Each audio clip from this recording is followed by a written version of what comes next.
Go, run. I ran up the basement stairs with Ryan right behind me. We sprinted out the door, and I paused to catch my breath. My teeth were chattering. Here. But then he hobbled out of his house. Get back here. We gotta go. How far can we go on the ice? Hi, my name is Melody Walker, and I'm from Whittier, Alaska. Before I continue, please like and subscribe. I was from the tiniest town, and my house was even further away, tucked between these frosted mountains. And I loved to play or roll in the snow, but what I loved most was whenever we had to go into town. The people bustling from shop to shop, the cars whooshing by, and the laughter all around. And when I saw kids, I knew I had to be friends with them. If only I could stay in town a little longer. By the time I turned 6, my parents had started homeschooling me. It was fun in the beginning. I could go to class in my pajamas, I could turn in homework late by batting my eyes, and our cafeteria was open 24/7. If I ate 2 cookies and then I'm gonna eat 2 more cookies?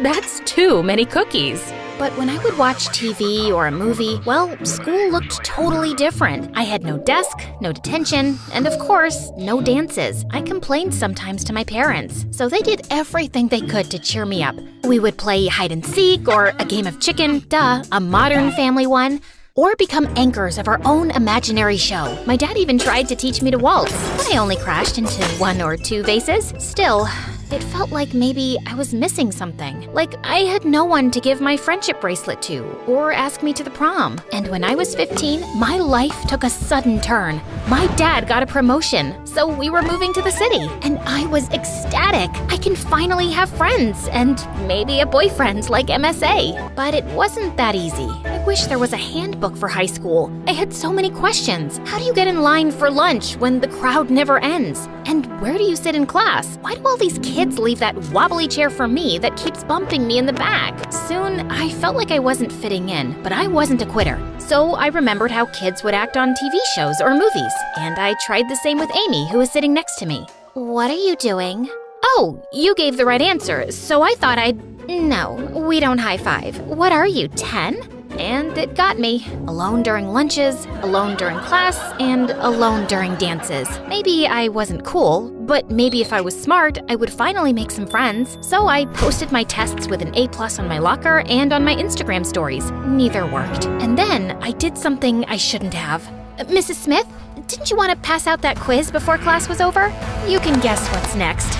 But at least my teachers liked me. They knew I tried hard, maybe too hard, and word got around to the principal. He tracked me down one day and asked me to join the school's newspaper. You're pretty good at academics and writing, and the paper needs some help. And it was a ton of fun. It helped the day fly by, and I ended up hearing the gossip from everyone. I heard where to get the best spray tan, which corner of the library was best for, you know, and that Jessica P. stole Jessica's R's homecoming crown and wouldn't give it back. By the time I was 17, I was writing full articles and editorials in my free time. I also got to interview school hotshots, the big leagues, like cheerleaders and athletes. And finally, I was assigned to talk to Ryan, the captain of the hockey team, with a killer smile. So Ryan, how do you deal with the team pressure? Lonely? I'm feeling lonely, lonely. Stop glancing and tell me, hold me, hold me. I totally blurted it out. I slapped my hand over my mouth. As my face burned red hot, I immediately regretted serenading him. Ryan laughed, and I turned to hide my embarrassment, but my feet twisted over each other, and I fell back on Ryan. Whoa, you have a lot of school spirit. Are you okay? Oh, yeah. Oh, Melody, be professional. I took a deep breath and tried to recover. Are you excited for next week's date? Game? Next week's game? We're pumped, and I like a good date. Game. That smile again. I felt like I'd melted into a puddle. From that day on, everything changed, and my heart fluttered whenever he was even in the same room as me. And once, when I was in the cafeteria trying to merge into the lunch line with no luck, I was about to give up when a hand tapped me on the shoulder. You can stand in line with me. I spun around to make sure he was talking to the right person.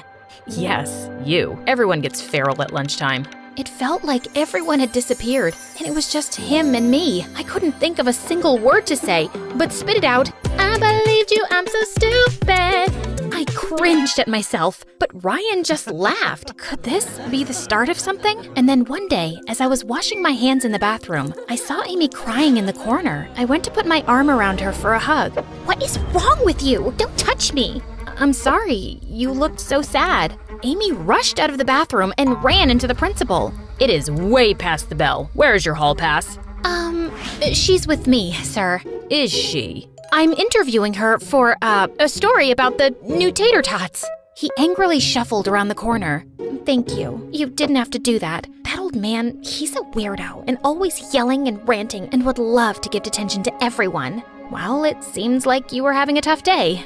Yeah, boy trouble. Amy invited me to sit at her table for lunch. This was what I needed. I had a group of girls to hang out with every day, gossip about boys, or just share fries. Amy was cool. She gave me advice on how to wear my hair and which season my colors were in. We even worked on a history project together. I helped Amy get an A, and she helped me get out of that wobbly seat in the back of the classroom. And one day at lunch, everyone was buzzing about a party. Are you doing anything tonight? I can get you an invite. Oh, I don't know. I felt like one of the girls. I was also included. I have real, true friends now. Kelsey can pick us up. Come on, there will be really cute guys there. Like, anyone from the hockey team? Like Ryan? Of course, he wouldn't miss it. My first real party, and I had nothing to wear. I dug through my clothes, like I had made mountains of rejected outfits, until I found the perfect one. As snow lightly fell, Amy's friend Kelsey pulled up with Amy in her car with her two other friends, Allie and Emma. We drove to the house on the very top of a hill. The music was bumping, and we could hear laughter. In the cafe, Amy and her friends pulled me into the dancing. Even though I couldn't dance to save my life, I felt at ease in my little friend circle. After a while, I cut my way out of dancing to look around for Ryan, but he was nowhere, so I joined others around the pool table. Do you play? It was Ryan. I nervously choked on my words. Do I play pool? Do you?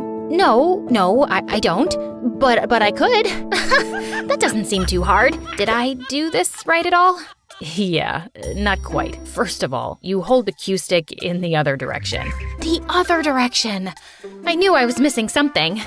Let me show you. Ryan stood behind me and moved my hands on the cue stick. It's all about angles. He put his arm around my arm and showed me how to shoot. I could feel his breath, and I got goosebumps. As we played, I didn't even notice the other people trickle out. I looked at my phone and gasped. I gotta go. My parents are gonna freak out. I've never been out this late. Do you need a ride? It looks like the storm picked up. Whoa, a ride with Ryan? And just then, my imagination went wild in my head. I could see us sitting in the car, our hands brushing against each other as we tuned the radio. I might even say, "Oops, I'm sorry," just to make it happen again. And when it was time for me to leave, Ryan would come running out of the car and say, "Melody, you forgot your phone." I would know that I did it on purpose, but I would pretend to be surprised. Then I would take a step towards my house, and he would grab my hand, spin me around, and kiss me. And just then, Amy popped in. No, Ryan, she's getting a ride with me and Kelsey. She doesn't need your stupid truck. Okay, no problem. Thought I'd offer. See you later, Melody. Amy crushed my dreams badly, and with a heavy heart, I waved goodbye to him. Don't get your hopes up. He's a massive flirt. I think Kelsey is in her car. We walked outside, and all the other cars were gone, including Kelsey's. Where are you?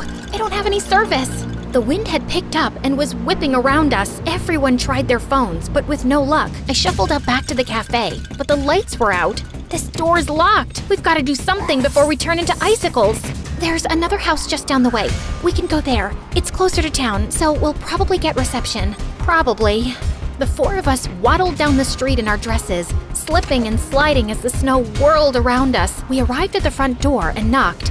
No one's answering. Amy looked under the doormat, and then, under a frog statue, she pulled out a key. Too easy. I don't know if we should break into someone's house. We're not breaking into someone's house if it's already open. I don't know if the police will agree with us, but my hands are turning blue, so...